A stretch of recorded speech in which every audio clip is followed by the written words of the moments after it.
It's a dangerous profession. I think it's very dangerous.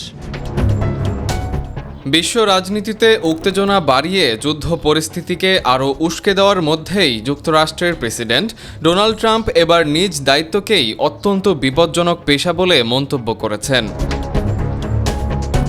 শনিবার স্থানীয় সময় ওয়াশিংটনে ট্রাম্পের এক নৈশভোজ অনুষ্ঠানে গুলির ঘটনার পর আয়োজিত সংবাদ সম্মেলনে তিনি বলেন, প্রেসিডেন্ট হিসেবে দায়িত্ব পালন করা এতটাই ঝুঁকিপূর্ণ যে এর চেয়ে বিপজ্জনক কোনো পেশা কল্পনা করা কঠিন। ট্রাম্প বলেন, এমন একটি ঝুঁকিপূর্ণ অবস্থানে থেকেও তিনি স্বাভাবিক জীবনযাপন করার চেষ্টা করেন। বিষয়টি নিয়ে তিনি বেশি ভাবতে চান না বলেও উল্লেখ করেন।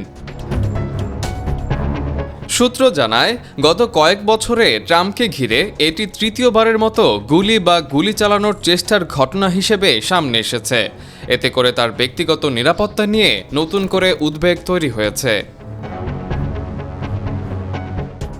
বিশ্লেষকদের মতে, ট্রাম্পের যুদ্ধবাজ আগ্রাসী নীতি ও বক্তব্য বিশ্ব রাজনীতিতে অস্থিরতা বাড়িয়েছে।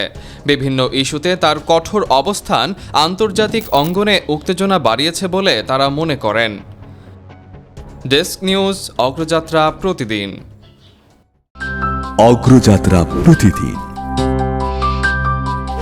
নির্ভীক প্রত্যয়ে উজ্জীবিত।